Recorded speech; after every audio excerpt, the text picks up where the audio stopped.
Bonjour tout le monde, j'espère que vous allez bien. Bienvenue sur ma chaîne. Aujourd'hui, je me suis habillé en rouge parce qu'on parle de Tesla. Donc, sans plus tarder, j'aimerais s'adresser au sujet suivant avec vous aujourd'hui. La fameuse question, vous avez commandé une Tesla, elle vient de Fremont ou elle vient de Shanghai et les batteries sont différentes de ce que vous avez entendu parler. Comme par exemple, on dit que ceux de Shanghai ont la batterie LG pour la longue autonomie. Et également, ceux qui viennent de Fremont ont les batteries Panasonic. Et que là, il y a des questionnements en rapport avec la qualité également du véhicule. On a déjà entendu que, par exemple, la qualité de finition des véhicules Tesla qui étaient de Shanghai, semble-t-il, était meilleure. Donc, est-ce que la batterie de Shanghai serait aussi meilleure ou aurait peut-être d'autres propriétés intéressantes? Parce qu'on sait jusqu'à présent que la batterie Panasonic, celle qui se trouve également dans le modèle performance, semble avoir de meilleures performances ou du moins une meilleure autonomie avec 82 kWh plutôt que 78. Donc voilà, pour vous donner une bonne idée, voici exactement ce à quoi une des cellules de type 21700 ressemble dans votre Tesla Model 3 longue autonomie.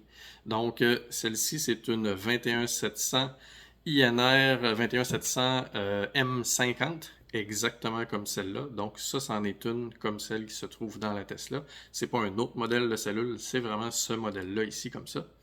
On peut voir ici M50, peut-être, sur la petite description. Alors voilà. J'ai trouvé une information vraiment intéressante pour vous autres.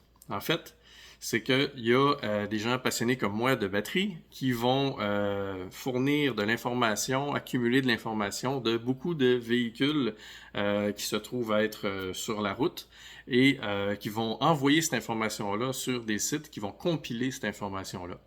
Qu'est-ce qu'on arrive à obtenir avec ce genre d'informations-là?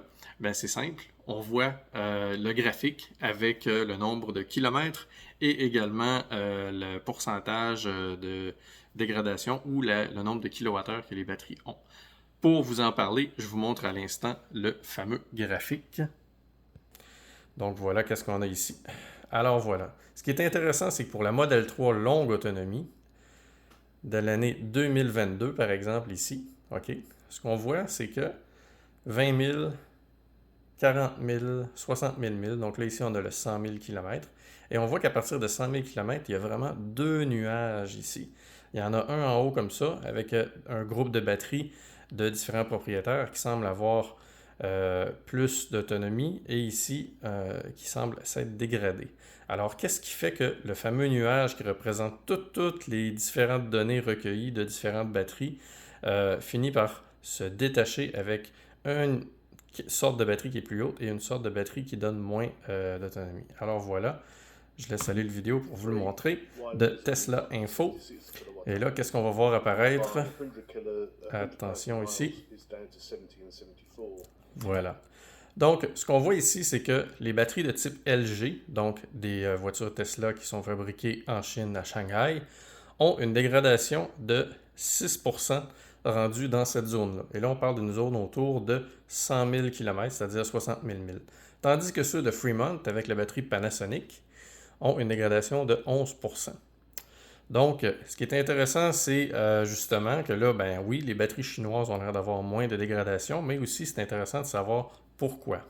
Alors justement, ce pourquoi-là, c'est qu'il se trouve que dans les batteries LG, ce sont des chimies qu'on disait NMC. En réalité, c'est NCMA, ce qui veut dire qu'ils sont faits de nickel, manganèse, cobalt et aluminium. Tandis que ceux de Panasonic, c'est des NCA. Donc nickel, cobalt, aluminium. Il n'y a pas de manganèse. Donc, les batteries de la chimie LG, c'est des batteries qu'on peut dire NMC, comme il y a par exemple la fameuse 4680, la grosse cellule de Tesla, c'est des batteries NMC, mais il y a un additif d'aluminium à l'intérieur, d'environ 4%.